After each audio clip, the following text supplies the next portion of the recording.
Hey, welcome back, everyone. Todd Nelson again on this last part three of the call with Lance Mize with Artifact CPA Group. And again, Lance, we've been digging deep, in my opinion, into some areas that I think most business owners, for the most part, they don't think about until they start to sell the business. And so I know we want to talk a little bit about the possibility of a like-kind exchange, but then let's in this group or in this call, let's talk a little bit about seller financing options, and kind of reporting that sale to the IRS, kind of wrap everything up in those few subjects. So talk to us about a like-kind exchange. What is that, and is that applicable when selling business? Sure. Yeah, it's great to include that in this discussion just because it comes up so often. People are accustomed to hearing that terminology related to real estate. And Yep. historically, before the Trump tax cuts, like-kind exchange, could affect other assets, but now it's only related to real estate. So if you're selling a piece of real estate, which really doesn't even get into what we're discussing today, like-kind exchange is still an opportunity, but there are no like-kind exchange opportunities for selling a small business. And I get Mhm. asked this question almost every time I have a seller come to me for help. And that's why I wanted to bring it up today. Now, on that, when I say there's no such thing as a like-kind exchange, there are some ways to get the same effects.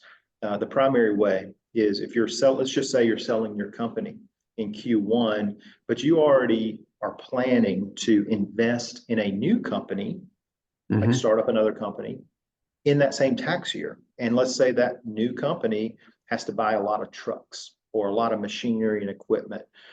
Then by selling in the current year and then investing those proceeds in this new tax advantaged company, and by tax advantage, I simply mean capital asset intensive, where you're going to get some good depreciation in that same year, then Mhm. you often have an opportunity to sell the company, realize the gain, but then essentially roll that into depreciable assets that essentially wipe out or significantly mitigate that gain. The key issue here, it's not a direct like-kind exchange, but it is two tax transactions that offset each other in the same tax year. And so you can realize some pretty serious deferrals by doing that. But it takes some longer term planning. You have to be ready to invest in that new company in that same tax year. And most small business owners aren't necessarily prepared to just roll straight into something else, particularly something that is tax advantaged. But that is a Sure. concept that is related. So to kind of Interesting. jump into the next uh, topic here that is very common and becoming more common with liquidity drying up at the banks would be seller financing, where I sell, whether it's my stock or the Mhm. assets of the company.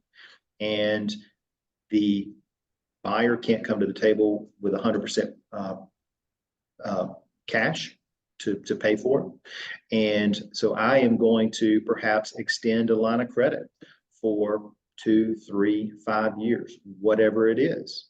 And it's attached, of course, to the underlying business that's being sold. And so the new buyer has to pay me a certain amount per month, or it could be per year, but usually it's a per month amount with interest. And I, as a seller, this is a tax advantaged method for me as a seller because I'm only recording the gain as I get the cash in the door. Keep in mind, we're talking about small business Yeah. Yeah. taxpayers here, generally under $25 million of revenue type situation. And so I'd be a cash method taxpayer, and I only report that gain over the 5 years. So instead, I might have $1 million gain that puts me in a very high tax bracket, maybe a Mhm. $400,000 tax bill, but instead I spread that gain over 5 years. And so Yep. all of a sudden, I'm in 250, 200,000 type Sure. income level per year, which puts me in basically half the tax bracket. It can Mhm. significantly reduce the tax impact. You have to factor in the time value of money and, of course, the risk of collections there. But as long as the deal is structured properly, you can mitigate your risk while enjoying some significant tax benefits. And to Sure. kind of what goes along with that is, you've always got some tax reporting requirements that come along with these deals. What does the Right. IRS want to see from me as a small Yeah. business taxpayer? Yeah.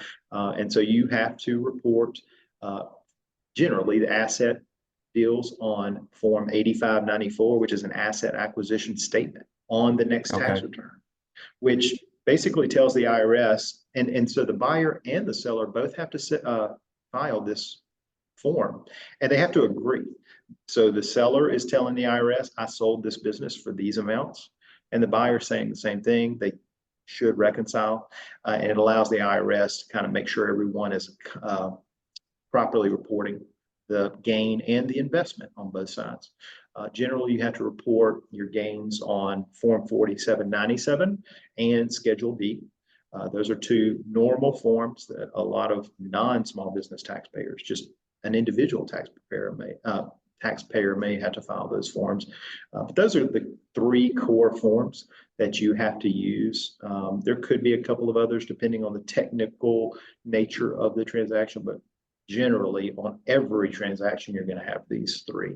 And that allows the IRS to use their matching program to, just properly account for the tax impact of the transactions.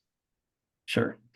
Well, Lance, I feel like we touched on mainly sales transactions of the business, obviously, because there's so many other different areas. But that is the point where I now realize that after just these three calls that my CPA was probably not the not the right one to walk me through that sale, because there was a lot of things that we didn't even discuss that I feel like probably could have applied. So the whole reason that these calls I think are important is it's reinforcing the idea that as a business owner, you need to have a team built and put in place, ideally as you're starting the business, so that you can really help to walk through the various issues that can come up. So